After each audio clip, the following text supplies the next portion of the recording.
ఈ దినాన్ని సిలువ చెంతనున్న స్త్రీలను గురించి నేర్చుకున్నాం. అటు ఉమెన్స్ డే జరిగింది. ఇప్పుడు ఈ సిలువ వర్తమానాలు కూడా వింటున్నాం.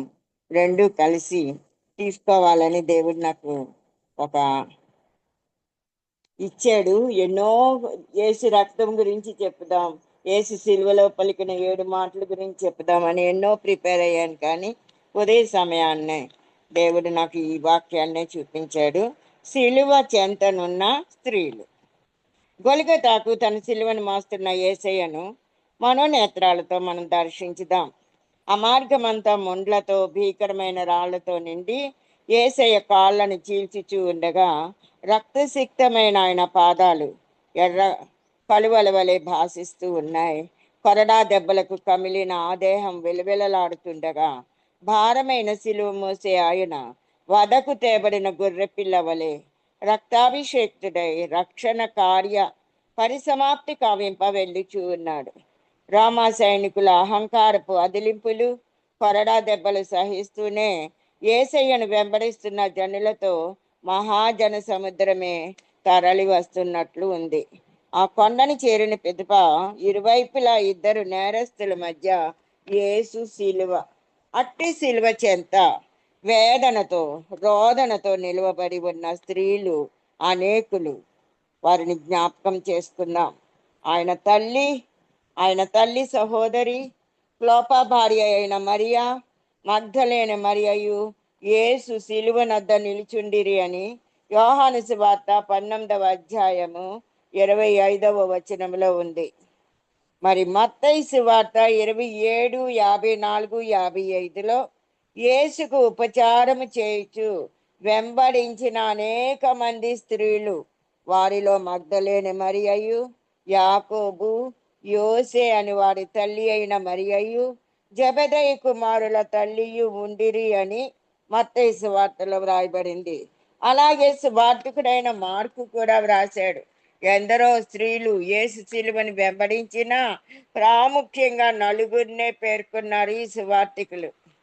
వారి యేసు తల్లి మరియా, యాకోబు, యోసే అని వారి తల్లి అయిన మరియా, మగ్ధలేని మరియా, సలోమే అంటే జబెదయి కుమారుల తల్లి, యాకోబు యోహానుల తల్లి.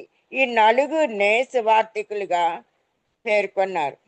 ముందుగా యేసు తల్లి మరియ గురించి మనం చూస్తే, కన్యక గర్భవతి అయి కుమారుని కనును అని యెషయా 7:14 అనే ప్రవచనాసారం ఆ ఏర్పరచబడిన కన్యకయే మరియ. దావీదు వంశానికి చెందినట్టిది. దైవాజ్ఞను శిరస వహించిన వినయశీలి, భక్తి ప్రపత్తులు గల స్త్రీ.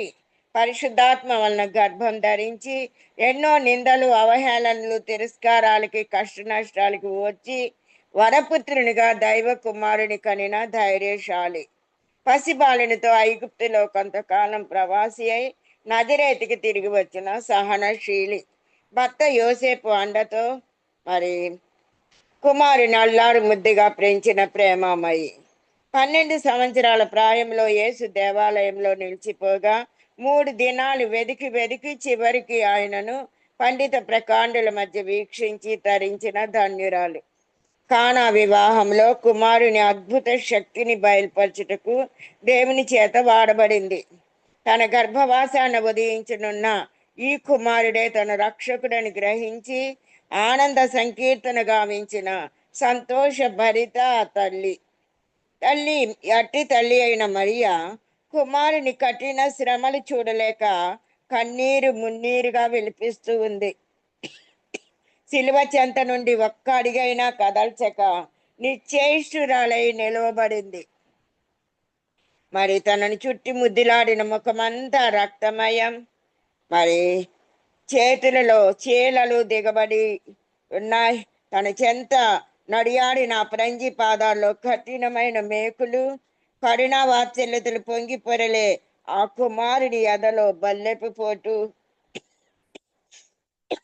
సారీ, ఆశ్చర్యకరుడు, ఆలోచనకర్త అయిన బలవంతుని తల మీద ముండ్ల కిరీటం. లెబానోను సువాసన భరితుడైన ఆయన దేహం అంతా రక్తం సిక్తమయం. మరి అంతగా బాధించబడుతున్న తన కుమారుని చూచి ఆమె హృదయం ఎంతటి వేదనకు గురి అయిందో ఎంతగా ఆక్రోశించి ఉంటుందో వర్ణనాతీతం.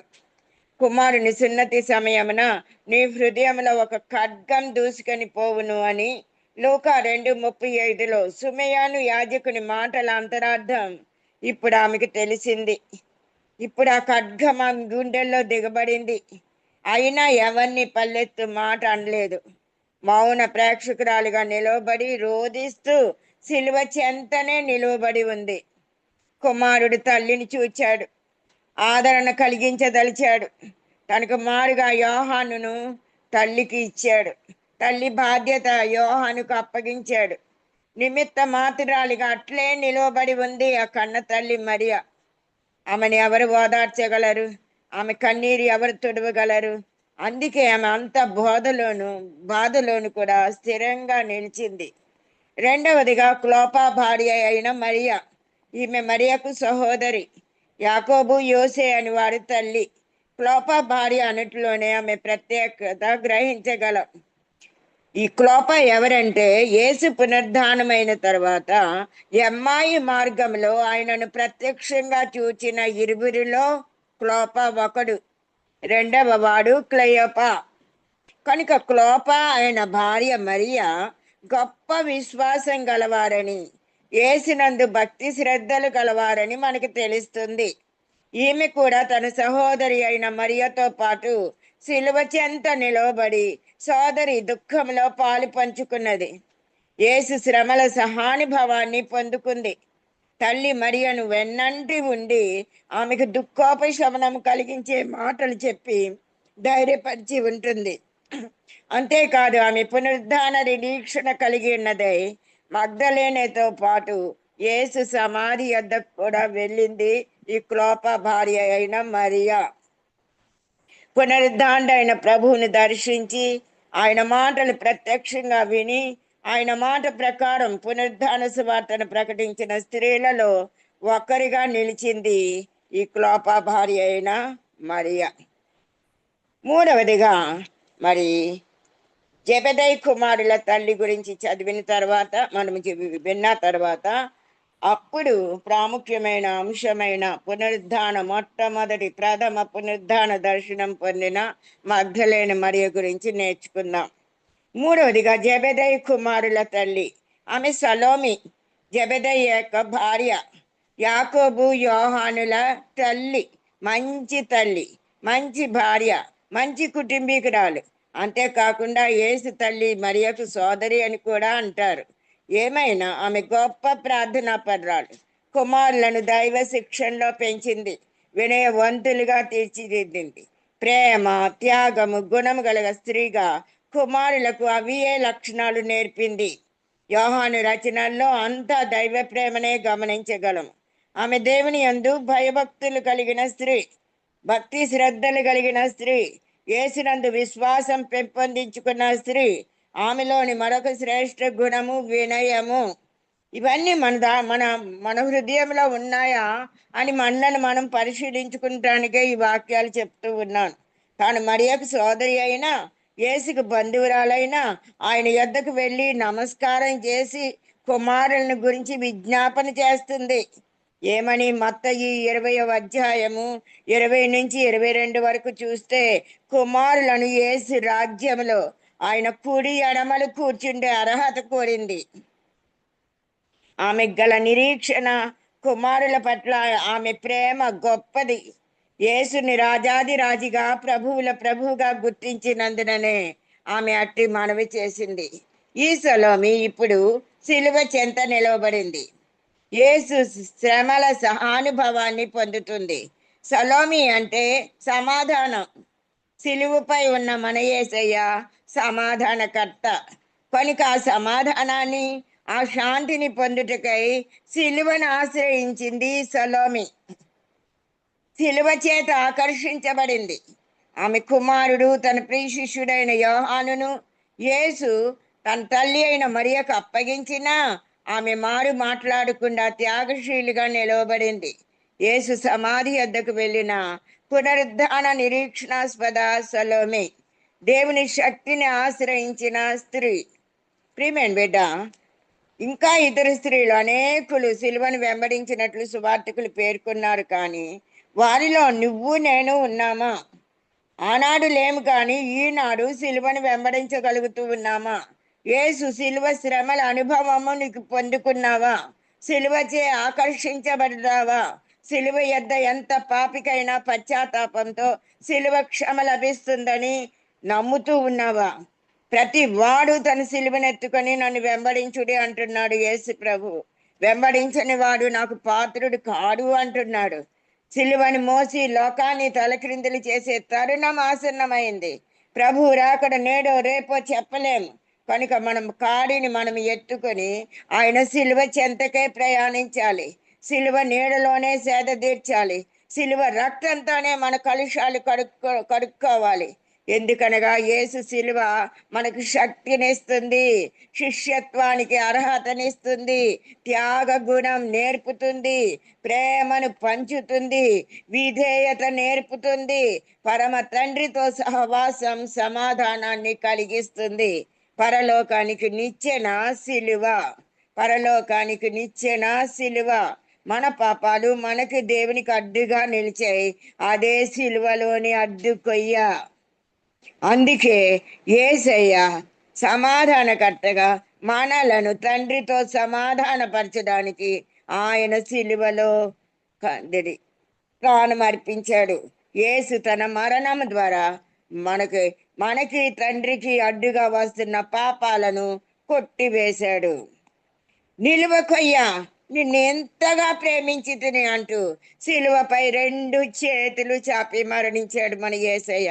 ఎంత ప్రేమించాడో దానికి కొలత లేదండి. ఆ ప్రేమకు హద్దు లేదు, లిమిట్ లేదు, పరిమితి లేదు. ప్రాణం ఇచ్చిన ప్రేమ. అట్టి సిలువ చెంతకు మనం చేరాలని మనము కూడా పైన చెప్పిన స్త్రీలలో ఒక్కరిగా సిలువ చెంత నుండి ఆ శ్రమానుభవంలో మనము కూడా అనుభవం పొందుకుంటూ సిలువ చేత ఆకర్షించబడుతూ మనము కూడా అనేక మందిని సిలువ చెంతకు నడిపించాలని దేవుడు మనలను కోరుతూ ఉన్నాడు. ఈ దినాన్ని నా యొక్క అంశం పునరుద్ధాన వార్త ప్రకటించిన మగ్దలేనే మరియా. పునరుద్ధాన సువార్త ప్రకటించిన మగ్దలేనే మరియా. అమ్మ, ఎందుకు ఏడుస్తున్నావు? ఎవరిని వెతుకుచున్నావు అంటూ కరుణాపూరితమైన ప్రశ్న వినంగానే దుఃఖంతో పొంగిపోతున్న ఆ స్త్రీ వెనుతిరిగింది. ఆమె కన్నులకు పోలిక చిక్కక తోటమాలి అని భావించింది. అయ్యా, నీవు నా ప్రభువుని మోసుకొని పోయినచో ఆయనను ఎక్కడ ఉంచితువో నాకు చెప్పు, నేను ఆయనను ఎత్తుకుని పోతాను దీనంగా వేడుకుంది. ఆ మాట విన్న ఆయనకు ప్రేమ దయ ముప్పిరిగొనగా మరియా అని పిలిచాడు. ఆమె ఆయనను గుర్తించి అత్యంత ఆనందంతో రబ్బూని అని యేసయ్యను పిలుస్తూ వంగి ఆయన పాదాలు అంటి నమస్కరించబోయింది. కానీ నేను ఇంకనూ తండ్రి వద్దకు ఎక్కిపోలేదు కనుక నన్ను ముట్టుకొనవద్దు అని ఆమెను వారించిన ప్రభువు ఈ పునరుద్ధాన వార్తను చాటి చెప్పుమని ఆమెను పంపివేశారు. ఆ స్త్రీయే మగ్దలేనే మరియా. ఈమె మగ్దలా అనే గ్రామ నివాసి. ఆ గ్రామం పేరును బట్టి ఆమెకి ఆ పేరు వచ్చింది. ఈ విషయాలు అన్నీ యోహాను సువార్త 20వ అధ్యాయము 15 నుండి 18 వరకు వ్రాయబడ్డాయి. ప్రియమైన బిడ్డ, చాలా ధనవంతురాలని ప్రతీతి.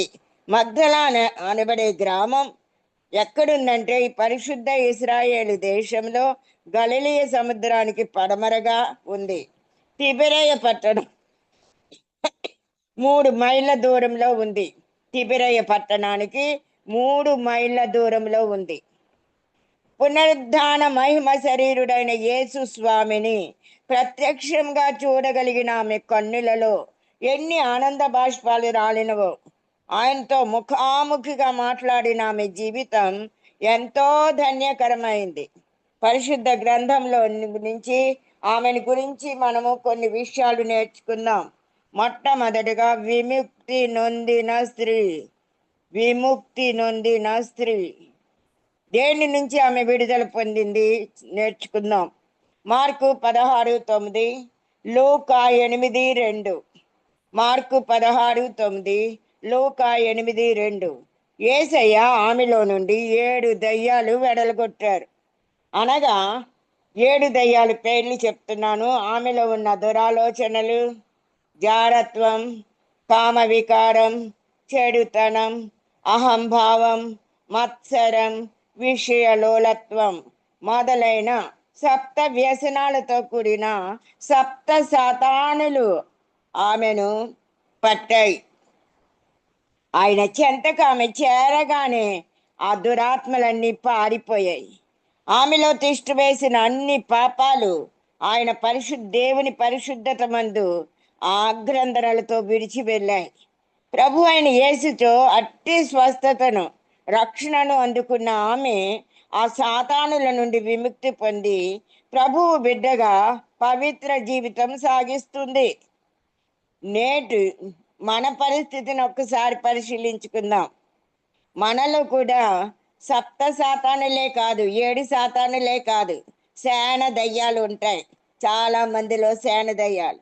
కోపాలు, క్రోధాలు, అసూయలు, కలహాలు, ద్వేషాలు, మత్సరాలు, అబద్ధాలు, కొండాలు, మరి మనస్పర్ధలు, అభిప్రాయ భేదాలు ఎన్నో, ఇంకా చెప్పనలవి కాదు. శరీర కార్యాలు అన్నిటితో అనేక మంది స్త్రీలు దురాత్మల చేత బంధించబడి ఉన్నారు. అవన్నీ చిన్న చిన్న పాపాలే. కోపం పాపమా అని చాలా మంది నన్ను అడుగుతారు. పాపమే. ఆ కోపం నీకు సాయంకాలం రాత్రి కూడా ఉంది అంటే నువ్వు ఆ కోపాన్ని ఏం చేస్తున్నావు?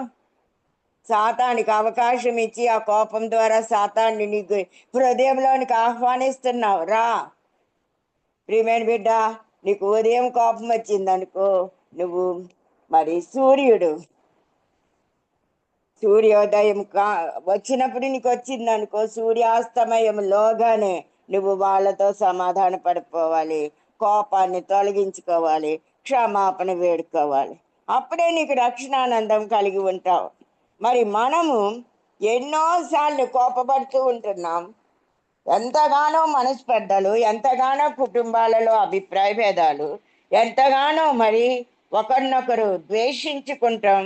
ఎన్నో నా ప్రేయర్ రిక్వెస్ట్ ఆల్మోస్ట్ ఆల్ కుటుంబ సమస్యలే ఎక్కువగా ఉన్నాయి. ప్రియమైన బిడ్డ, ఎందుకు చెప్తున్నాను? ఈమె అస్తమానం మాలో ఉన్న తప్పులే చెప్తుంది అని అనుకోవద్దు. మనలో అటువంటి గుణాలు ఉంటే ఎన్ని దయ్యాలను మనం పోషిస్తూ ఉన్నామో ప్రియమైన బిడ్డ, దయ్యాలన్నీ వెడలగొట్టబడాలి ఏసు రక్తం చేత. ఏసు యొక్క మరి విడుదల ఇవ్వడానికి నీకు సిద్ధపడుతూ ఉన్నాడు. నువ్వు ఆయనను ప్రేమించి నువ్వు ఆయన హృదయంలో చేర్చుకుంటే చాలు, ఆ దయ్యాలన్నీ నీలో నుండి పారిపోతాయి. గొప్ప వెలుగు, రక్షణానందం నీ హృదయం అంతా నిండుకుంటుంది ప్రియమైన బిడ్డ. రెండవదిగా, వెంబడించిన స్త్రీ. ప్రభువు నుండి అట్టి విడుదలను అందుకున్న ఆమె తన రక్షణ పాత్రని చేబూని నిండు కృతజ్ఞతా హృదయంతో ఆయనను వెంబడించింది, సేవ చేసింది. వారిలో మగ్దలేని మరియా, ఆయన గలిలీలో ఉన్నప్పుడు ఆయనను వెంబడించి ఆయనకు పరిచారం చేసిన వారు అని మార్కు సువార్త 15:40-41లో చక్కగా చెప్పబడింది. పరిచారము అనగా పరిచర్య, సేవ, ఉపచారము లేదా కైంకర్యము అనే అర్థాలు కూడా ఉన్నాయి. ఆయనకి సేవలోను సువార్త ప్రకటనలోను తోడుగా ఉంటూ ప్రభువుని వెంబడించిన స్త్రీలలో ఈమె పేరే మొదట వ్రాయబడింది. వెంబడించుటే కాదు, పరిచర్య చేసింది. సిలువ వరకు ఆయనతో ప్రయాణించిన స్త్రీ మగ్దలేని మరియా. ప్రియమైన బిడ్డ, నువ్వు రక్షణ పొందావు. రక్షణ పొందిన తరువాత దేవుని యేసయ్యను వెంబడిస్తూ ఉన్నావా? యేసయ్య శిష్యురాలిగా మారావా? యేసయ్య యొక్క గుణలక్షణాలతో అనేక మందిని యేసయ్య వద్దకు ఆకర్షిస్తూ ఉన్నావా? ఆయనకు ఉపచారం చేస్తున్నావా? సేవా పరిచర్యలో ఎంతవరకు నువ్వు ముందుకు వెళ్తున్నావు? ఇది ఈ దినాన్ని పునరుద్ధాన సువార్తలో మనం భాగంగా తీసుకోవాలి. మనం ఏం చేస్తున్నాం యేసయ్య కొరకు? యేసయ్య నా కొరకైతే ప్రాణం ఇచ్చాడు, నన్ను పూర్తిగా నాకు రక్షణ భాగ్యం ఇచ్చాడు, అపవాదిపై, లోకంపై, సాతానుపై, మరణంపైనే జయం ఇచ్చాడు. మరి ఆ జయాన్ని నేను యేసయ్య కొరకు నేను ఏం చేస్తున్నాను? ఆ పునరుద్ధాన సువార్తనైనా నేను ప్రకటించగలుగుతూ ఉన్నానా? నాలో ఉన్న దురాత్మలను వెళ్ళగొట్టుకుంటూ ఉన్నానా? విడుదల వార్త వచ్చిన తర్వాత విజయ సువార్తను నేను అందిస్తున్నానా? ఒక్కసారి మనల్ని మనము జ్ఞాపకం చేసుకోవాలని కోరుకుంటున్నాను. మూడవదిగా వితరణ కలిగిన స్త్రీ. వితరణ అంటే దాతృత్వము కలిగిన స్త్రీ. లూకాసు వార్త 8వ అధ్యాయము 2, 3. మగ్దలేని మరియ తాను అందుకున్న స్వస్థత రక్షణ భాగ్యాలను బట్టి తనకు ఉన్న ఆస్తితో ఆయనకు ఉపచారం చేసింది. ఆమె తోడుగా అనేక స్త్రీలు కూడా ఉపచారం చేశారు. ఆది సంఘ సభ్యుల వలె ఎవరును తమకు కలిగినదేదియు తమదని అనుకోలేదు. వారికి ఉన్నదంతా ప్రభు సేవకే వినియోగించారు. అట్టి దాతృత్వం కలిగిన స్త్రీలలో ఈమెయే మగ్దలేని మరియ మొదటగా పేర్కొనబడింది. భూమి మీద మీ కొరకు ధనాన్ని కూర్చుకొనవద్దు అని మన ప్రభువు చెప్పిన ప్రబోధానుసారం ఆమె తన ధనాన్ని విరివిగా ప్రభువు పరిచర్యకై వాడింది. తన ఆస్తినే కాక తన జీవితాన్ని కూడా సమర్పించిన వితరణ కలిగిన స్త్రీ మగ్దలేని మరియ. తద్వారా ఆమె పరలోక ధనాన్ని ఎంతగానో సంపాదించుకుంది. మరి నీ దాతృత్వం ఏ విధంగా ఉంది? ఈ దినాన్ని యేసయ్య ప్రబోధానుసారం, యేసయ్య వాక్యానుసారం ఆయన బోధనలు అనుసరిస్తూ ఉన్నావా? నీకున్న సమయాన్ని, నీకున్న తలాంతులను, నీకున్న దశం భాగంలను, నీకున్న ఉద్యోగాల్ని, నీకున్న ఆస్తిలో భాగాన్ని దేవుని సేవ కొరకు కొంతైనా వాడేవా? ప్రియమైన బిడ్డ, దేవుని సేవా పరిచర్యల కొరకై నువ్వు తప్పకుండా దేవునికి ఇవ్వాలి. అదే పరలోకంలో నీ ధనం కింద లెక్కబడుతుంది. నువ్వు ఎన్ని ఇల్లు కట్టుకున్నా, నీ బిడ్డలను ఎంత చదువు చదివించుకున్నా యేసయ్య ఆ ప్రశ్నే అడగడు. నువ్వు నీ ధనాన్ని నీ ఏం చేసావు అని అడగడు. నా కొరకు నువ్వేం చేసావు అని అడుగుతాడు. ఆయన కొరకు మనం ఏం చేయాలి? ఆయన మన నుండి కోరుకునేది ఏంటి? మన హృదయం. మన హృదయం ఆయన్ని ప్రేమిస్తే ఆయన చిత్తానుసారముగా ఆయన బోధలకు, ఆయన ఆజ్ఞలకు, ఆయన కట్టడలకు, ఆయన ఆదేశాలకు తప్పకుండా మనం లోబడతాం. ఆయన ఆజ్ఞలు గైకొనుటే మనకి దేవుడిచ్చిన వరం, రక్షణ వరం. ప్రియమైన బిడ్డ, ఈ దినాన్ని మనము ఈ దేవుని కొరకు పరలోక ధనాన్ని ఎంతెంత సమకూర్చుకున్నారు మీరు? ఈ లోకంలో మీకు భూములు ఉండవచ్చు, ఇండ్లు ఉండవచ్చు, మీకు ఉద్యోగాలు ఉన్నాయి, మీకు సమస్తము ఆశీర్వాదకరంగా ఉందేమో. పరలోకంలో మీరు వట్టి చేతులతో వెళ్తారా? మీకు పరలోక ధనము ఉందా? ఈ దినాన్ని ప్రతి ఒక్కరం ఆయన కొరకు ఎంత సేవ చేశావు? నా కొరకు ఎన్ని ఆత్మలను రక్షించావు అంటే ఏమి చెప్పగలము? అస్సలే సమయాన్ని పోనీయక సద్వినియోగం చేసుకోండి చేసుకోండి అని ప్రతిసారి చెప్తూ ఉన్నా ఒక్కరికి కూడా సమయాన్ని సద్వినియోగం చేసుకునే అలవాటు రావటం లేదు. సమయాన్ని ఎంతగా దుర్వినియోగం చేసేస్తున్నారు. ప్రియమైన బిడ్డ, నీ స్వంతానికే నువ్వు వాడుకుంటావా? దేవుడిచ్చిన సమయాన్ని దేవుని కొరకు నువ్వు కొంచెమైనా వాడవా? దేవుని కొరకు నువ్వు కొన్ని ఆత్మలనైనా రక్షించవా? కొంతమందికైనా దేవుడు నీ పట్ల చేసిన ఆశ్చర్య కార్యాలు, అద్భుత కార్యాలు చెప్పవా? నేను ఒక మీటింగ్కి వెళ్ళాను. వాళ్ళందరూ ఒక చిన్న మందగా చేరారు. వాళ్ళందరూ ఒకరినొకరు ప్రతిరోజు ఒక సమయాన్ని పెట్టుకుని కన్నీటి ప్రార్థనలు చేసుకుంటున్నారు.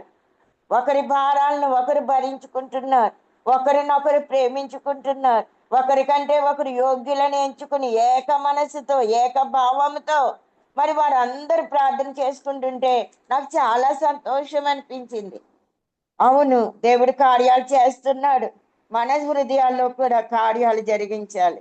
ఒక ఇద్దరు ముగ్గురు ఇరుగు పొరుగు వారు ఉన్నారు అంటే వాళ్ళందరూ కలిసి ప్రార్థన చేసుకుంటే, ఇద్దరు ముగ్గురున ఆయన నామాన్ని ప్రార్థన చేస్తే వారు బంధించినవి బంధించబడతాయి, విప్పినవి విప్పబడతాయి.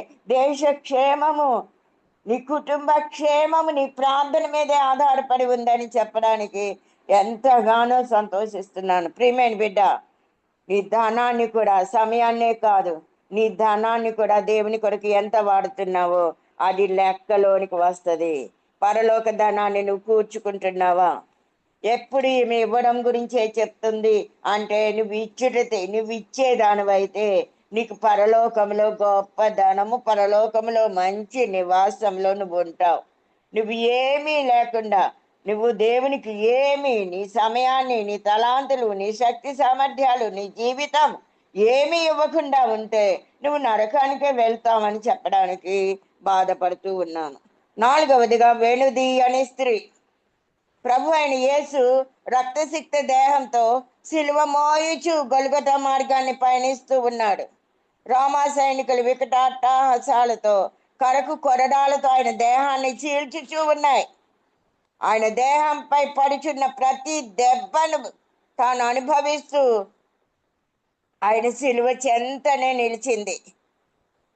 అనేకులు, చివరికి శిష్యులు కూడా చెదిరిపోయిన ఆమె మట్టుకు ధైర్యంతో తల్లి అయిన మరియకు తోడై నిలిచింది. ఆయనను సమాధి చేసే అంతవరకు ఉండి యేసు శ్రమల సహానుభవాన్ని చవి చూచుటలో వెనుకంజ వేయని స్త్రీ మగ్దలేని మరియ ఎంతగానో యేసయ్యను ప్రేమించిందమ్మా.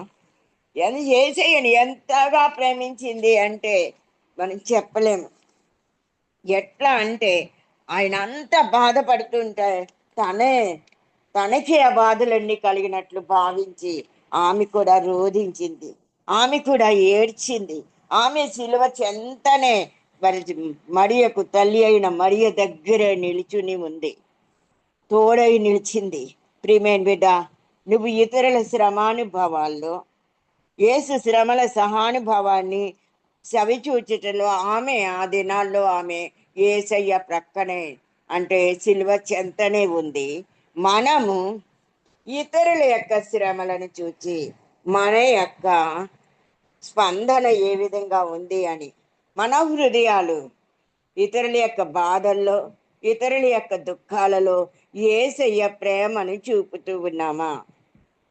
ప్రియమైన బిడ్డ, ఆయన శ్రమానుభవంలో మనం పాలు పంచుకొని ఉన్నామా? యేసయ్య ఎందుకు అన్ని శ్రమలు పొందాడు? నీకు నాకు శ్రమలపై జయాన్ని అనుగ్రహించడానికి, సమస్యలపై జయాన్ని అనుగ్రహించడానికి, పాపంపై జయంను అనుగ్రహించడానికి, లోకంపై జయంను అనుగ్రహించడానికి, శాపంపై జయంను అనుగ్రహించడానికి, మరణంపై నీకు జయం అనుగ్రహించడానికే కదా ఆయన అన్ని శ్రమలు పొందాడు.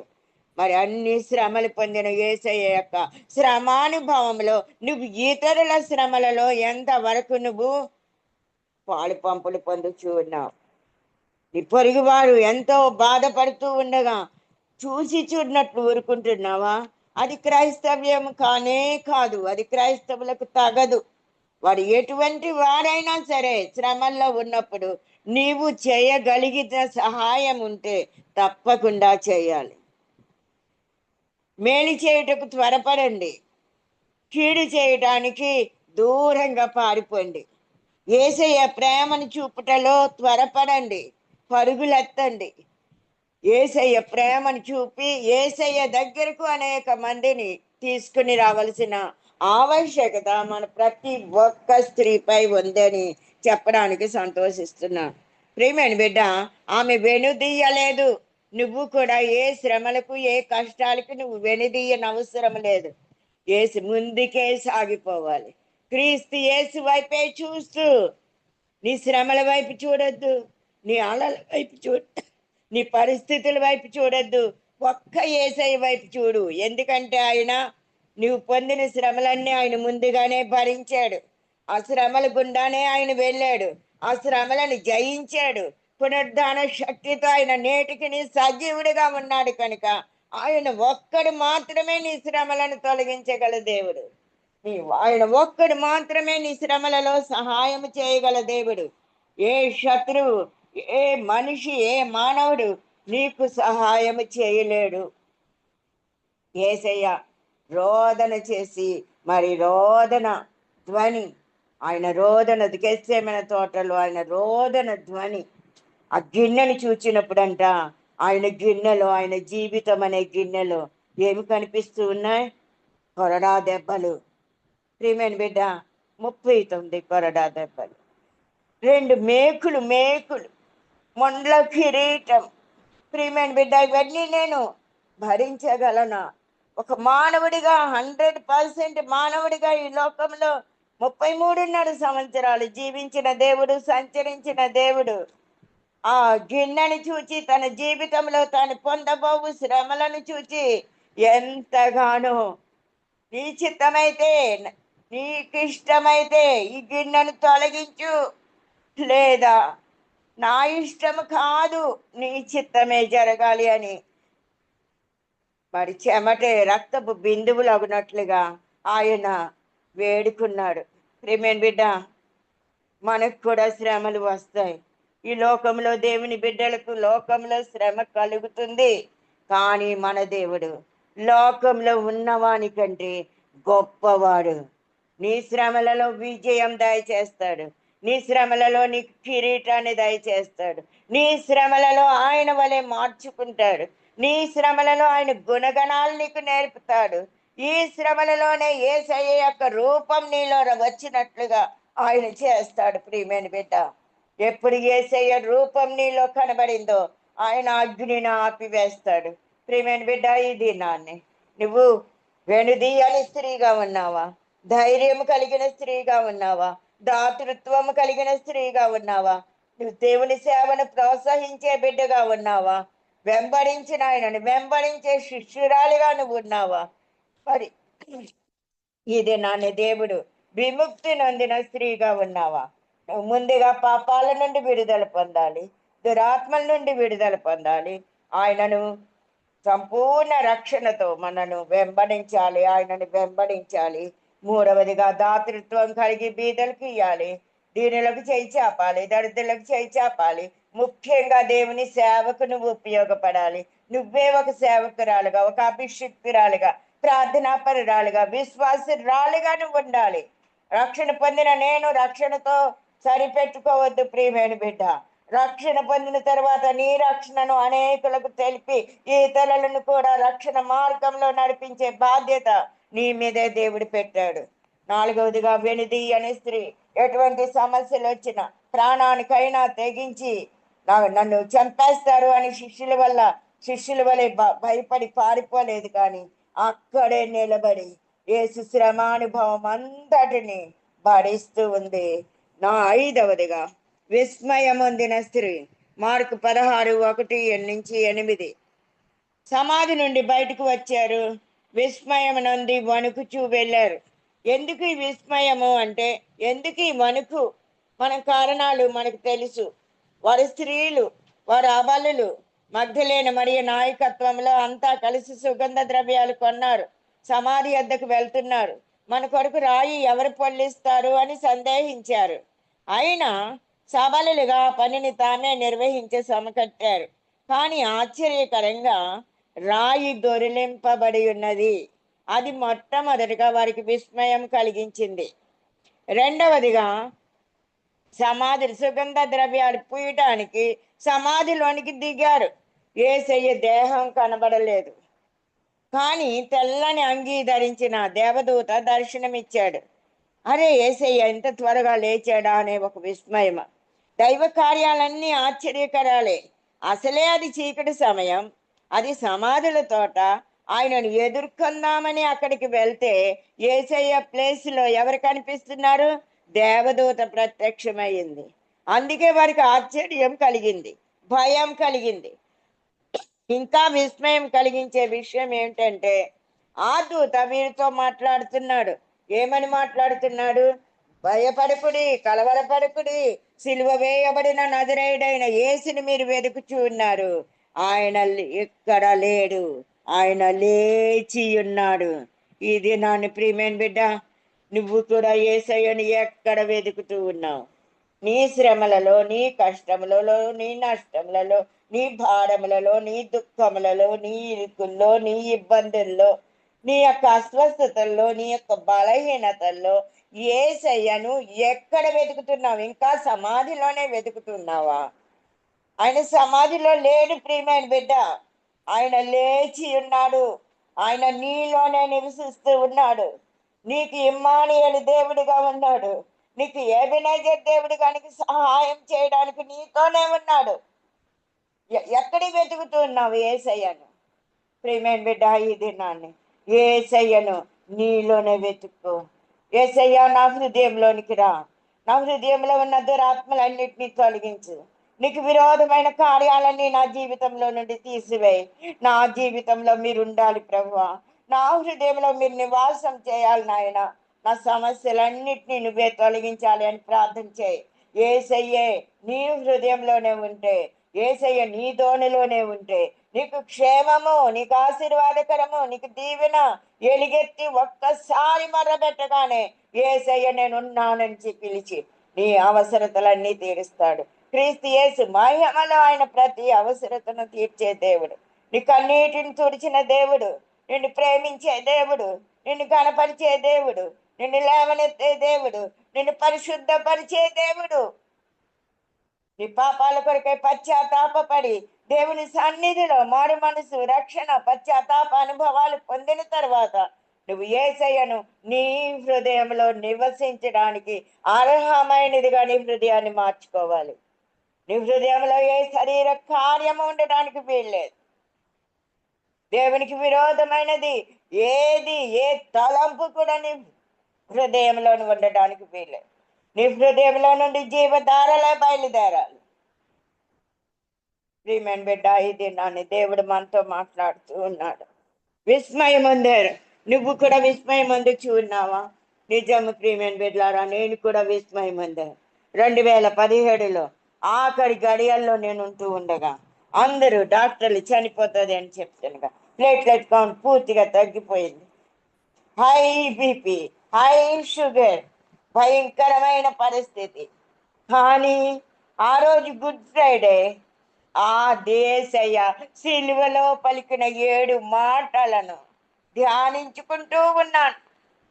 ఒక్కొక్క మాట ఆయన క్షమించే దేవుడు, ఆయన రక్షించే దేవుడు, ఆయన మనలను ఆదరించే దేవుడు. అంతేకాకుండా తన బాధ్యతలను సక్రమముగా నిర్వహించే దేవుడు. అంతేకాకుండా తన కార్యాన్ని, తన బాధ్యతను సక్రమంగా నిర్వహించి రక్షణ కార్యాన్ని సమాప్తి చేసిన దేవుడు. ఆత్మల దాహం పొందిన దేవుడు ప్రియమైన బిడ్డ. అంతేకాకుండా తన ఆత్మను దేవునికి అప్పగించిన దేవుడిగా 7 లక్షణాలు దేవుడు నాతో మాట్లాడుతూ ఉన్నాడు. ఒక్కొక్క మాట, సిలువలో పలికిన ఒక్కొక్క మాట నా కన్నులకు వెలిగించింది ప్రియమైన బిడ్డ. నా హృదయానికి సంతోషం వస్తుంది. నేను ఏ పరిస్థితిలో ఉన్నానో డాక్టర్లు అయితే చనిపోతుంది అంటున్నారు, నేనైతే యేసయ్యతో సంతోషముగా ఆ 7 మాటలు నా జీవితంలో నేను అన్వయించుకొని, ప్రభువా నన్ను రక్షించు, ప్రభువా నన్ను క్షమించు, ప్రభువా నన్ను ఆదరించు, ప్రభువా నన్ను లేవనెత్తు, ప్రభువా నా ఆత్మను సిద్ధపరచు, నా కార్యాలు నన్ను ఎందుకు సృజించావు, ఆ కార్యాలు ఈ భూమి మీద సమాప్తి చెయ్యి ప్రభువా, నా ఆత్మ నీకు అప్పగించుచున్నానని యేసయ్యకు ఎప్పుడు 7 మాటల చేత అప్పగించుకున్నాను. యేసయ్య నన్ను పరలోకానికి తీసుకుని వెళ్ళాడు. ప్రియమైన బిడ్డ, యేసయ్య నీ కన్నీటిని చూచే దేవుడు, నిన్ను ప్రేమించే దేవుడు, నిన్ను రక్షించే దేవుడు. నువ్వు హృదయ భారముతో ఒక్కసారి యేసయ్య అని పిలిస్తే చాలు, వెంటనే నీ ప్రక్కకు వచ్చి నిన్ను ఆదుకునే దేవుడు, నిన్ను ఆదరించే దేవుడు, నిన్ను ధైర్యపరిచే దేవుడు, నీలో ఉన్న అంధకార శక్తులను, దుష్ట శక్తులను తొలగించే దేవుడు. ప్రియమైన బిడ్డ, ఈ దినాన్ని యేసయ్యని పిలుస్తావా? నీ హృదయంలో ఆయన్ని చేర్చుకుంటావా? నువ్వు ఆయనకి సుగంధ ద్రవ్యాలు పోయిన అవసరం లేదు. నీ హృదయంలోనికి ఆయన ఆహ్వానించు. దైవ కార్యాలన్నీ ఆశ్చర్యకరాలే. ఆయనను వెతికితే చాలు, ఆయనను కొనుక్కుంటావు ప్రియమైన బిడ్డ. ఆయన లేచి ఉన్నాడు. నువ్వు సమాధుల్లో యేసయ్యను వెతకవద్దు, మనుషులలో వెతకవద్దు, హాస్పిటల్లో వెతకవద్దు, డాక్టర్లను ఆశ్రయించటంలో వెతకవద్దు. ఒక్క పునరుద్ధాండైన యేసయ్యను వెతుకు, సజీవుడైన యేసుని వెతుకు, అద్భుత కార్యాలు చూస్తావు.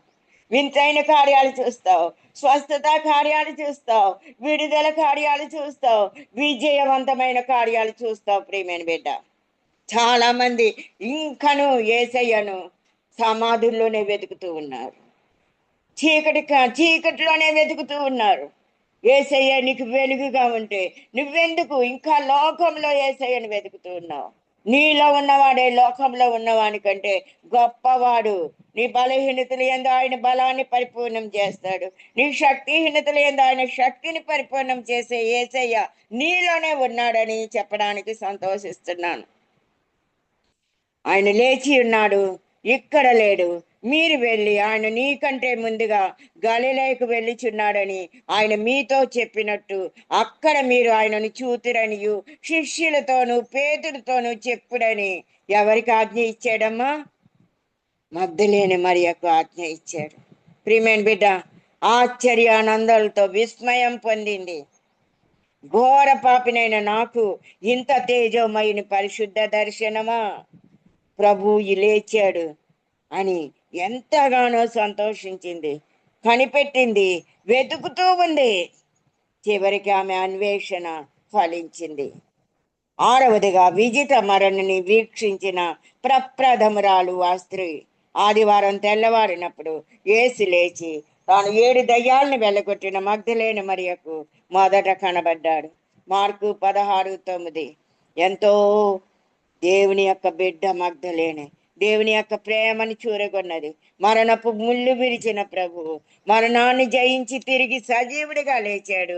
ఆమెకే తన ప్రథమ ప్రత్యక్షతను అనుగ్రహించాడు. ఎవరైతే కన్నీరు కారుస్తారో, ఎవరైతే ఆయన్ని వెతుకుతారో, ఎవరైతే ఆయన్ని చూడాలని కోరుకుంటారో, ఎవరైతే ఆయన హృదయంలోకి చేర్చుకుంటారో వారికే దేవుడు ప్రథమ ప్రత్యక్షతను అనుగ్రహిస్తాడు. ఆయనను దర్శించిన ఆమె కండ్లు, ఆయనతో మాట్లాడిన ఆమె పెదవులు ఆమె సమస్తం ధన్యతను సంతరించుకున్నాయి. ఆయన పట్ల ఆమెకు గల భక్తి శ్రద్ధలు, సేవా తత్పరత, త్యాగ నిరతిని అంగీకరించిన ప్రభువు ఆమెకు అట్టి భాగ్యం ప్రసాదించాడు. మనం కూడా అట్టి కృపా సంపత్తిని పొందగలమా? 7వదిగా విజయాన్ని ప్రకటించిన స్త్రీ. ఓ మరణమా నీ విజయం ఎక్కడా? ఓ మరణమా నీ ముల్లెక్కడా? 1 కొరింథీయులకు వ్రాసిన పత్రిక 14:55. ప్రశ్నించిన ప్రభువు విజయమందు మరణము మృంగివేయబడను అనే వాగ్దానానుసారం మరణానికి కారణభూతమైన సాతానును ఓడించి పునరుద్ధాన తేజో మహిమోన్నతుడై విజయంతో వేంచేసి ఉన్నాడు మన యేసయ్య. ఆ విజయ వార్తను జయ జయ ధ్వనులతో అందరికీ ప్రకటించిన వార్తాహరురాలు మగ్దలేని మరియ. ఏం చెప్తుంది? నేను ప్రభువుని చూచి తిని ఆయన నాతో ఈ మాటలు చెప్పాను అని శిష్యులకు తెలియజేసింది. యోహాను 20:18. ఆయన చెప్పిన మాటలేంటి? యేసు ఆమెతో ఏం చెప్పాడు?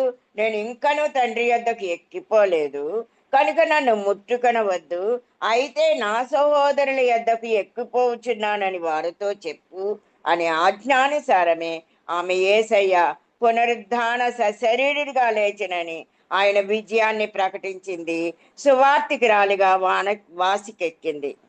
ఇంకా చూసినట్లయితే ఆయనతో ఉండిన వారు కూడా దుఃఖపడి ఏడ్చుచుండగా ఆమె వెళ్ళి ఆ సంగతి యేసు విజయుడై వేంచేయుచున్నాడని వారికి తెలియజేసింది.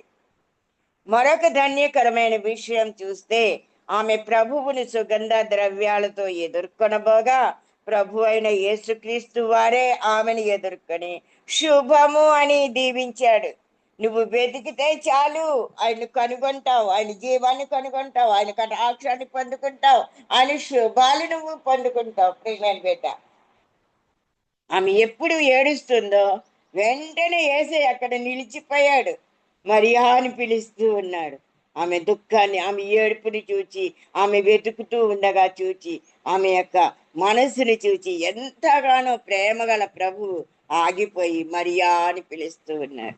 ప్రియమైన బిడ్డ, నువ్వు కూడా కన్నీటితో ప్రార్థన చేస్తే, విరిగి నలిగిన హృదయంతో ప్రార్థన చేస్తే, ఆయన నువ్వు సంపూర్ణముగా పూర్ణ హృదయంతో, పూర్ణ ఆత్మతో, పూర్ణ బలముతో ఆయన ప్రేమిస్తూ నువ్వు ప్రార్థిస్తే నీ ప్రార్థనకు వెంటనే జవాబు. దేవుడి దగ్గరికి ఎక్కిపోలేదు, అయినప్పటికీ ఆమె కన్నీరు ఆయనను ఆపివేసింది.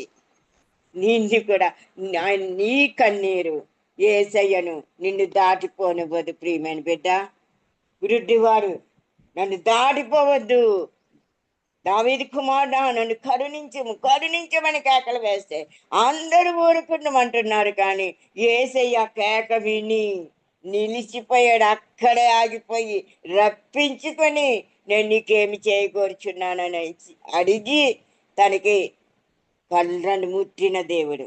ప్రియమైన బిడ్డ, నువ్వేమి పొందుకోవాలని కోరుకుంటున్నావు? యేసయ్యను కన్నీటితో కేకలు వేయి, ఎలుగెత్తి మొర్రబెట్టు. యేసయ్య నిన్ను దాటకు ముందే నీ దగ్గరే ఆగిపోతాడు. నీ దుఃఖాన్ని చూచి, నీ వెతుకులాటను చూచి నిన్ను వెతికితే చాలు ఆయన్ని కొనుక్కుంటావు. ప్రియమైన బిడ్డ, ఆయన కటాక్షం నీ మీదకు వచ్చేస్తుంది. అందుకే నన్ను జాగ్రత్తగా వెతకమంటున్నాడు. వెండిని వెతికినట్లు, బంగారాన్ని వెతికినట్లు నా యొక్క సన్నిధిని మీరు వెతకాలి అని దేవుడు చెప్తూ ఉన్నారు. ప్రియమైన బిడ్డ, ఆయన సన్నిధిలో సంతోషం ఉన్నది. ఆయన సన్నిధిలో ఘనత, మహిమ, ప్రభావాలు ఉన్నాయి. ఆయన సన్నిధిలో నీకు విజయం ఉన్నది.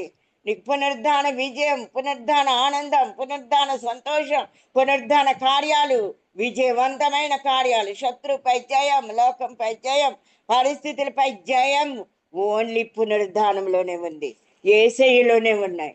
నువ్వు ఆ జయం పొందుకోవాలంటే నువ్వు కూడా ప్రియమైన బిడ్డ ప్రభువుని చూడాలి, ఆయన జాగ్రత్తగా వెతకాలి, ఆయన జీవాన్ని కనుగొనాలి. ఎప్పుడైతే యేసయ్య ఒక ఆజ్ఞ ఇచ్చాడో ఆ ఆజ్ఞను ఆమె వెంటనే పాటించింది, వెంటనే శిష్యులకు తెలియజేసింది. మనమైతే ఆయన ప్రార్థన కూటం ఉంది అంటే ఎవరైనా ప్రకటిస్తే అమ్మ ఎంత లేటు అక్కడ దేవుని సన్నిధికి వెళ్తున్నామా లేదా, మనం ఎక్కడికైనా వెళ్తున్నామా అని అనిపిస్తుంది. అన్నిటికీ లేట్గా వస్తారు స్త్రీలు. ప్రియమైన బిడ్డ, ఎన్నో మీటింగ్స్కి వెళ్తున్నాను, సమయానికి చాలామంది రారు. అయిపోయే వరకు ఒక్కొక్కరు వస్తూనే ఉంటారు. ప్రియమైన బిడ్డ, నీకు ఎంత ప్రేమ ఉందో యేసయ్య ఎడల, యేసయ్య మీద నీకు ఎంత నిరీక్షణ ఉన్నదో, యేసయ్య అంటే నువ్వు ఏమనుకుంటున్నావో అసలు దేవునికి తెలియదా? నీ ఆలోచన, నీ తలంపు, నీ యొక్క నిర్లక్ష్య స్వభావము, నీ యొక్క వైఖరి, నీ యొక్క తలంపులు నీకు న్యాయం తీర్చడానుకుంటున్నావా? ప్రతి విషయంలో మనకు న్యాయం తీర్చే దేవుడు మన యేసయ్య. సమస్తాన్ని చూచుచున్నాడు. నీ హృదయంలో తలంపు పుట్టక మునిపే ఎరిగి ఉన్నాడు. నీకు ఒక ఆజ్ఞనిస్తే సర్వ సృష్టికి వెళ్ళి సువార్తను, సర్వ సృష్టికి సువార్తను ప్రకటించుడే అని ఆజ్ఞ ఒక్క పురుషులకే కాదు, లేదా దేవుని సేవకులకే కాదు, ప్రతి ఒక్కరూ దేవుని సువార్తను ప్రకటించే బాధ్యత ప్రతి విశ్వాసిపై ఉంది. అందుకే విశ్వసించి వారి వలన ఈ సూచక క్రియలు కనబడునని లిస్ట్ ఇచ్చాడు. నువ్వు దేవుని యందు విశ్వసిస్తే చాలు.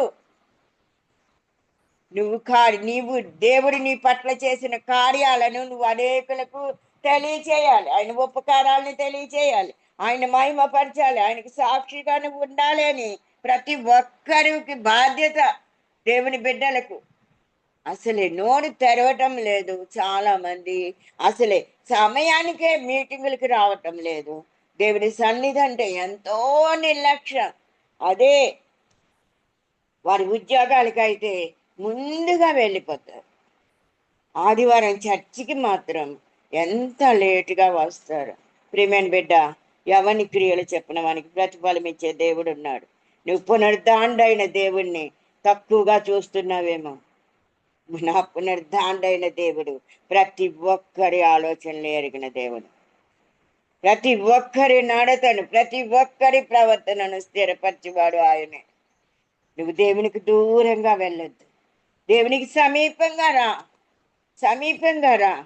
నీకు ఇచ్చిన ధనాన్ని, నీకు ఇచ్చిన తలాంతులు, నీకు ఇచ్చిన సమయాన్ని, నీకు ఇచ్చిన ఆరోగ్యాన్ని, నీకు ఇచ్చిన శక్తి సామర్థ్యాల్ని దేవుని కొరకు వాడు. దేవుడు నిన్ను బహు బలంగా వాడుకుంటాడు అనే విషయాన్ని ఈ మగ్దలేనే మరియా తన జీవితంలో మనకు చూపిస్తూ ఉంది. యేసే ఆమెకు శుభము అని తెలిపాడు. మరి మిగిలిన స్త్రీలను కూడా ఎదుర్కొన్నాడు, వారికి కూడా శుభమని చెప్పాడు. వారు ఆయనకు మొక్కగా యేసు అంటున్నాడు, భయపడకండి, ఈ నా సహోదరులు గలిలేకు వెళ్ళవలెననియు వారు అక్కడ నన్ను చూతురని వారికి తెలుపుడు అని చెప్పాడు. అన్ని చోటులందు మగ్ధలేని పేరు ప్రముఖంగా చెప్పబడటానికి కారణం ఆమె వీరందరికీ నాయకత్వం వహించి పునరుద్ధాన విజయ వార్తను చాటించిన సువార్తికురాలు. ప్రియమైన బిడ్డ, పునరుద్ధాన పండుగని మనం అంతా ఎంతో భక్తి శ్రద్ధలతో జరుపుకుంటాం. పునరుద్ధానం అంటే తిరిగి లేచుట అని అర్థం. యేసయ్య మరణించాడు, సమాధి చేయబడ్డాడు, మూడవ దినాన్ని సజీవుడిగా లేచాడు. ఆధ్యాత్మికంగా ఆలోచిస్తే యేసయ్య పునరుద్ధానం మనల్ని క్రీస్తుతో ఐక్యపరిచేది, విశ్వాసులందరినీ యేసయ్య పోలికలోనికి మార్చినట్టిది, మనకు నూతనమైన పరమజీవాన్ని ఇచ్చేది. సకల చరాచర సృష్టి విజయ సునాద సంగీతాలతో యేసయ్యను స్తుతించే భాగ్యం కలిగించింది. కార్యసాధకమైన శక్తినిచ్చేది, మహిమాన్వితమైన కార్యం.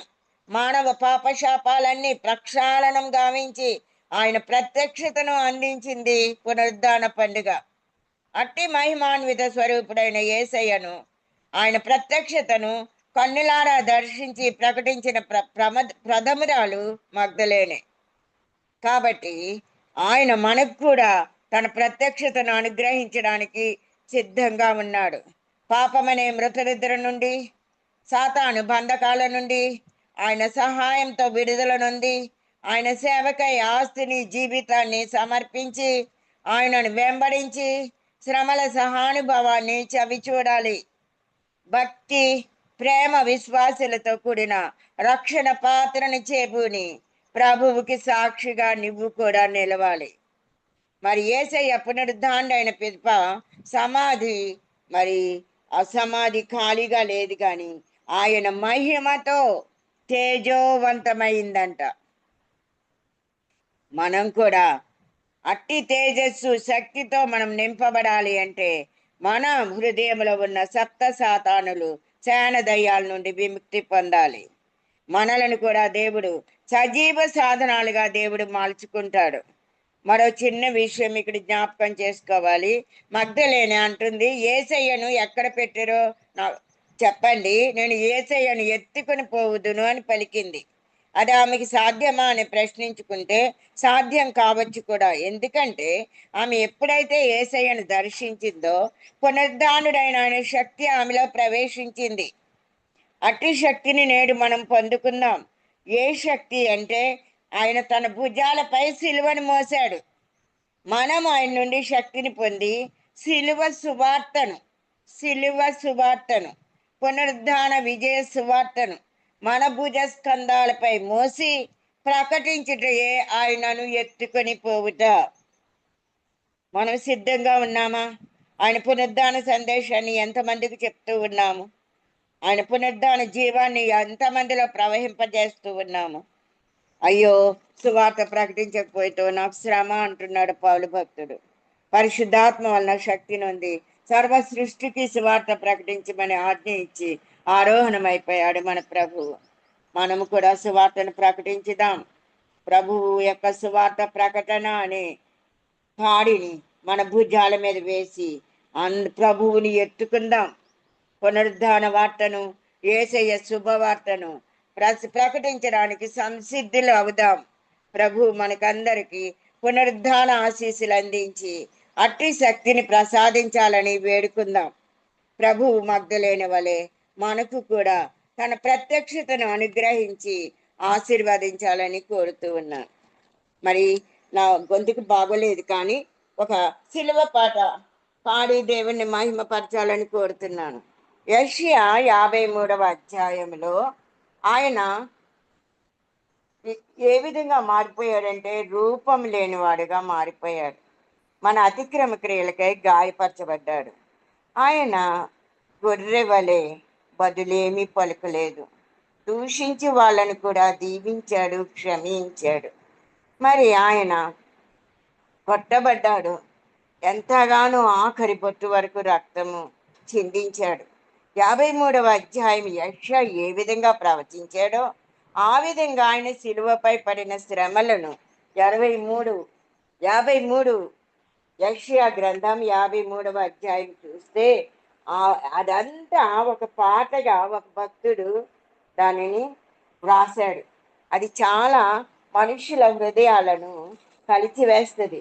ఆయన ఎంతగా మన కొరకు తగ్గించుకున్నాడో, ఎంతవరకు రిక్తునిగా చేసుకున్నాడో, తృణీకరింపబడిన వాడుగా అయ్యాడో, విసర్జించబడిన వాడుగా, వ్యసనాక్రాంతుడిగా, వ్యాధిని అనుభవించిన వాడుగా, తృణీకరింపబడిన వాడుగా, మన రోగాల్ని భరించి, మన వ్యసనాల్ని వహించి, మన అతిక్రమ క్రియలను బట్టి గాయపరచబడ్డాడో, మన దోషాలను బట్టి నలుగుగొట్టబడ్డాడో, ఈ అధ్యాయంలో యెషయా ప్రవచనాలన్నీ యేసయ్య యొక్క శిలువ బాధలో యేసయ్య అనుభవించాడు. ప్రియమైన బిడ్డ, అదే ఒక భక్తుడు దీని యెషయా 53వ అధ్యాయాన్ని ఆయన ప్రవచన ఏ విధంగా చేశాడో, అది యేసయ్య సిలువలో ఎలా నెరవేర్పు జరిగిందో అది ఒక పాటగా రచించాడు. ఆ పాటే నన్ను, ఈ సిలువ పాటే నన్ను రక్షణలోనికి నడిపింది. ఈ పాట వినగానే యేసయ్య నా పాపాల కొరకు ఎన్ని బాధలు పడ్డాడా, ఎంత శ్రమ పడ్డాడా, ఎన్ని వేదనలు అనుభవించాడా, ఎంత తిరస్కారాల, ఎంత సిలువ మరణమా, మరి అవమానకరమైన లజ్జాకరమైన సిలువ యొక్క మరి మరణం ఎందుకు పొందవలసి వచ్చింది అంటే, ఈ పాటను విన్నప్పుడు నా కన్నీరు ఆగలేదు. ఆ దినాన్నే ప్రభువా నా కొరకే నువ్వు మరణించావు. నేను అప్పటి వరకు అనుకునేదాన్ని సర్వమానవాళి పాపముల కొరకు కదా, అది నా పాపం కొరకు అని అనుకోలేదు. ఎప్పుడైతే ఈ పాట విన్నానో, ఆ పాటను వినగానే ప్రభువా నా పాపాల కొరకే చనిపోయాడు, నా పాపాల కొరకే తిరిగి లేచి నన్ను శుద్ధీకరించడానికే, నా పాపాన్ని కడగడానికే నువ్వు నన్ను తప్పకుండా అని నన్ను నేను సమర్పించుకున్నాను. ప్రేమే బిడ్డ, అందుకే ఈ పాట పాడాలని కోరుకుంటున్నాను. ఒకసారి పాడాను, మీకు అందరికీ తెలిసిన పాటే. పరిశుద్ధమే యేసుని రక్తం ప్రవహించెను కల్వరిలో, కాడుగును పావన రక్తం ప్రభు యేసునే ఆరాధింతు. పరిశుద్ధమే యేసుని రక్తం ప్రవహించెను కల్వరిలో, కాడుగును పావన రక్తం ప్రభు యేసునే ఆరాధింతు. స్వరూపమైనాను సొగసైన లేదు, తృణీకరించబడెను, విసర్జించిరి మనుజులెల్లరును, దైవమే చేయి విడెను. 10,000లోన అతి సుందరుండు రూపునే కోల్పోయెను. ఆహాహా 10,000లోన అతి సుందరుండు రూపునే కోల్పోయెను. పరిశుద్ధమే యేసుని రక్తం ప్రవహించెను కల్వరిలో, కాడుగును పావన రక్తం ప్రభు యేసునే ఆరాధింతు.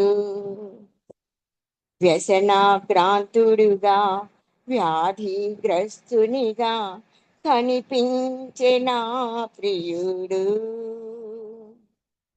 మనము చూడానొల్లని స్వరూపుడాయే, మనమెన్నిక చేయలేదు. 10,000లోన అతి కాంక్షణీయుడు ద్వేషింపబడిపోయెను. ఆహా 10,000లోన అతి కాంక్షణీయుడు ద్వేషింపబడిపోయెను. పరిశుద్ధమే యేసుని రక్తం ప్రవహించెను కల్వరిలో, కాడుగును పావన రక్తం ప్రభు యేసునే ఆరాధింతు. మన అతిక్రమములకై గాయముల నుండి స్వస్థతనిచ్చే ప్రియుడై, మన సమాధానకర్త శిక్ష భరించే నలుగా గొట్టబడెను. 10,000లోన అతి శ్రేష్టనీయుడు హీనునిగా చేయబడెను. ఆహా, 10,000లోన అతి శ్రేష్టనీయుడు హీనునిగా చేయబడెను. పరిశుద్ధమే యేసుని రక్తం ప్రవహించెను కల్వరిలో, కాడుగును పావన రక్తం ప్రభు యేసునే ఆరాధింతు. బాధింపబడిన మౌని అయ్యుండే నోరు తెరువాడాయెను. అన్యాయపు తీర్పు నొందిన వాడై బలి ఆయన సిల్వలో, 10,000లోన అతి మహాఘనుడు రక్తపు ముద్దాయెను. ఆహా, 10,000లోన అతి మహాఘనుడు రక్తపు ముద్దాయెను. పరిశుద్ధమే యేసుని రక్తం ప్రవహించెను కల్వరిలో, కాడుగును పావన రక్తం ప్రభు యేసునే ఆరాధింతు. తన వేదనగాంచి బాతురయేను ప్రియ రక్షకుండు యేసు, తిరుగుబాటును చేసిన మనకై విజ్ఞాపన చేసెను ప్రభువు. 10,000లోన తండ్రికి ప్రియ సుతుడు మృతి నొంది జీవించెను. ఆహా, 10,000లోన తండ్రికి ప్రియ సుతుడు మృతి నొంది జీవించెను. పరిశుద్ధమే యేసుని రక్తం ప్రవహించెను కల్వరిలో, కాడుగును పావన రక్తం ప్రభు యేసునే ఆరాధింతు. పరిశుద్ధమే యేసుని రక్తం. అవునండి, ఆయనకి స్వరూపం లేదు, ఆయన తృణీకరింపబడిన వాడుగా అయిపోయాడు, మనుషుల వలన విసర్జించబడిన వాడుగా అయ్యాడు, వ్యసనాక్రాంతుడిగా వ్యాధిని అనుభవించిన వాడుగా, మనుషులు చూడనల్లని వాడుగా ఉన్నాడు. అతడు తృణీకరింపబడిన వాడుగా మారిపోయాడు. మనం ఎన్నిక చేయలేదు, నిశ్చయముగా ఆయన మన రోగాల్ని భరించాడు, మన వ్యసనాలను వహించాడు. శ్రమ నొందిన వాణిగా మన అతిక్రమ క్రియలను బట్టి గాయపరచబడ్డాడు, మన దోషాలను బట్టి నలుగొట్టబడ్డాడు. మన సమాధానార్థమైన శిక్ష అతని మీద పడింది, అతడు పొందిన దెబ్బల చేత మనకు స్వస్థత కలిగింది. మన అందరి దోషాన్ని దేవుడు అతని మీద మోపాడు. అతడు దౌర్జన్యం నొందాడు, బాధింపబడినను నోరు తెరవలేదు. వదకు తేబడి గొర్రె పిల్ల మౌనముగా ఉండినట్లు అతడు నోరు తెరవలేదు. అన్యాయపు తీర్పు నందిన వాడై అతడు కొనిపోబడ్డాడు. ప్రియమైన బిడ్డ, ఈ దినాన్ని దేవుడు మన కొరకు పొందిన శ్రమలను ఒక్కసారి జ్ఞాపకం చేసుకొని ఆ దేవుని యొక్క ప్రేమను గ్రహించవలసిందిగా కోరుచున్నా. దేవుణ్ణి ప్రేమించి దేవుని గణపరిచే బిడ్డలంగా, దేవుని స్తుతించే బిడ్డలంగా, ఆయన ప్రాణం ఇచ్చిన ప్రేమను మనం గ్రహించి ఆయన కొరకు జీవించవలసిందిగా మిమ్మల్ని కోరుకుంటూ నా వాక్యాన్ని ముగిస్తున్నాను. God bless you. పరిశుద్ధుడా పరిశుద్ధుడ గొప్ప దేవానికి స్తోత్రం. నాయన సిలువలో నాయన నిలవబడిన స్త్రీలను గురించి నేర్చుకున్నాం తండ్రి. అవును ప్రభా, నీ సిలువ చెంతనే మేము నిలబడాలి ప్రభా. ఏ శ్రమ వచ్చినా, ఏ కష్టము కలిగినా, ఏ భారము కలిగినా, మా పనుల భారము, మా శ్రమల భారము, మా యొక్క నాయన సమస్త భారాలు నాయన, పాప భారము, శాప భారం నీ మీదనే వెయ్యాలి బ్రహ్మ. సిలువ యొద్దనే నాయన మాకు విడుదల, సిలువ యొద్దనే మాకు విజయం, సిలువ యొద్దనే నాయన మా శ్రమలన్నీ నాయన నా ప్రభు తొలగిపోతాయి.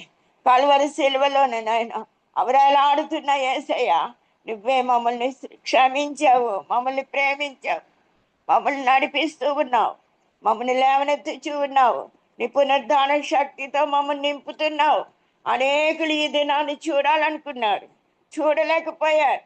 అనేకులు యాక్సిడెంట్లతో మంచాల మీద ఉన్నారు, కొంతమంది చనిపోయారు. అయినప్పటికీ నాయన మమ్ములను సజీవుల లెక్కల నీడలో ఉంచి ఇంకను నీ వాక్యం వినటానికి, నీ పునరుద్ధాన శక్తిని అనుభవించాలని, నీ పునరుద్ధాన జీవాన్ని మేము పొందుకోవాలని, నీ పునరుద్ధాన ఆనందాన్ని మేము పొందుకోవాలని ఇంకను మాతో మాట్లాడుతున్నావు తండ్రి. ఇంకను నీ ప్రేమ మమ్మల్ని బలవంతం చేస్తుంది ప్రభువా. నీ చిత్త ప్రకారం జీవించడానికి ఒక్కొక్క బిడ్డలోని కార్యమును, నాలోని కార్యాన్ని జరిగించు నాయన. సిలువ లేనిదే, శ్రమలు లేనిదే కిరీటం లేదని ప్రతి ఒక్కరు ఎరిగినాయన. ఆ శ్రమలలో ఆనందించడానికి, సంతోషించడానికి నిన్ను దేవుడిగా, ప్రభువుగా, రక్షకుడిగా, కాపరిగా ఆయన నిన్ను హృదయంలో ప్రతిష్ఠించుకొని వారి ప్రతి అవసరతలను క్రీస్తు యేసు మహిమలో తీర్చుకుంటాను నాయనా. నీ సువార్తను, నీ పునరుద్ధాన సువార్తను వారి భుజ స్కంధాలపై, మా భుజ స్కంధాలపై వేసుకొని ప్రతి ఒక్కరికి సువార్తను ప్రకటించడానికి, ప్రతి బిడ్డకు నాయన మగ్ధలేని మరియ వలె, ఆ సిలువ చెంత చేరిన స్త్రీల వలె నాయన మేము కూడా నిన్ను వెంబడించడానికి నీ కృపను దయచేయండి. నిన్ను నీకు శిష్యులంగా మేము ఉండటానికి, ప్రార్థనా పరిలముగా మేము ఉండటానికి, యేసయ్యా విశ్వాస వీరురాళ్ళంగా మేము ఉండటానికి నీ పరిశుద్ధాత్మాభిషేకంతో మమ్మల్ని నింపుమని వేడుకొంటున్నాను నాయన. ప్రతి బిడ్డను ఆయత్తపరిచి ప్రభు, ప్రతి బిడ్డతో మాట్లాడినామని నమ్ముచున్నాను. ప్రతి బిడ్డ ఒక్కొక్క నాయన శిష్యురాలుగా మారాలి, ఒక్కొక్క జ్యోతిగా మారాలి ప్రభు. అనేక మందికి ఆశీర్వాదకరంగా, లోకానికి ఉప్పుగా, లోకానికి వెలుగుగా ఒక్కొక్క బిడ్డ ఉండగలిగినట్లు నీ మహిమతో వారిని నింపు నాయన. నీ మహిమ పునర్దర్శనము ఒక్కొక్కరికి దయచేయమని వేడుకొంచున్నాను. నీ చిత్తాన్ని నెరవేర్చే కృప ఒక్కొక్క బిడ్డకు దయచేయండి ప్రభు.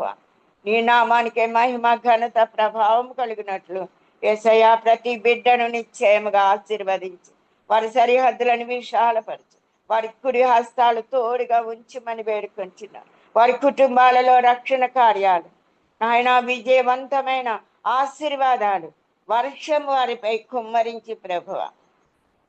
ఏ ఏ భారాలతో ఉన్నారు, కొంతమంది అస్వస్థతలతో ఉన్నారు, కొంతమంది బలహీనతలతో ఉన్నారు, కొంతమంది ఎగ్జామ్స్ రాయిచూ ఉన్నారు. సమయోచితమైన సహాయాన్ని వారికి పంపించు, సమయోచితమైన కార్యాలు వారి జీవితాల్లో జరిగించి ప్రభు నాయన. కుటుంబాలను స్థిరపరచు, జ్ఞానంతో వారి గృహాలని కట్టుకుంటానికి నాయన, జ్ఞానంతో వివేకంతో స్థిరపరచుకుంటానికి నాయన. ప్రతి నాయన స్త్రీని నాయన ఒక నాయన జ్ఞానవంతురాలుగా నాయన, విధేయురాలుగా, వినయవంతురాలుగా, ప్రార్థనాపరురాలుగా మార్చిమని వేడుకొంచున్నాను. నిన్ను ప్రేమించే బిడ్డలంగా, నిన్ను కనపరిచే బిడ్డలంగా, నిన్ను స్తుతించే బిడ్డలంగా, నిన్ను ఆరాధించే బిడ్డలంగా, నిన్ను మహిమపరిచే బిడ్డలంగా మమ్మల్ని అందరినీ తీర్చిదిద్దినావు. ఇంకను నాయన ఆత్మీయ శిఖరాలపై మమ్మల్ని ఎక్కించండి ప్రభు నాయన. జీవితాంతము నీకు నమ్మకంగా ఉండటానికి, జీవితాంతము నాయన విశ్వాసమునకు కర్తయు దాన్ని కొనసాగించి వారిని ఆయన యేసు వైపు చూచుచు మా బాధ్యతలను మేము సక్రమంగా నిర్వహిస్తూ అనేక మందిని దేవుని రాజ్యానికి వారసులంగా చేయటంలో మా యొక్క బాధ్యతలను సక్రమంగా నాయన మా కుటుంబాలలో, మా సంఘాలలో నాయన సాధనములుగా వాడబడటానికి నీ పరిశుద్ధాత్మ శక్తి ద్వారా ఒక్కొక్క బిడ్డను అభిషేకించి నాయన జ్వరాలతో నా ప్రభు, అస్వస్థతలతో బలహీనతలతో ఉన్న వారితో మాట్లాడు ప్రభు. నీ గాయపరచబడిన హస్తాలు వారిని ముట్టినట్లుగా చేయండి.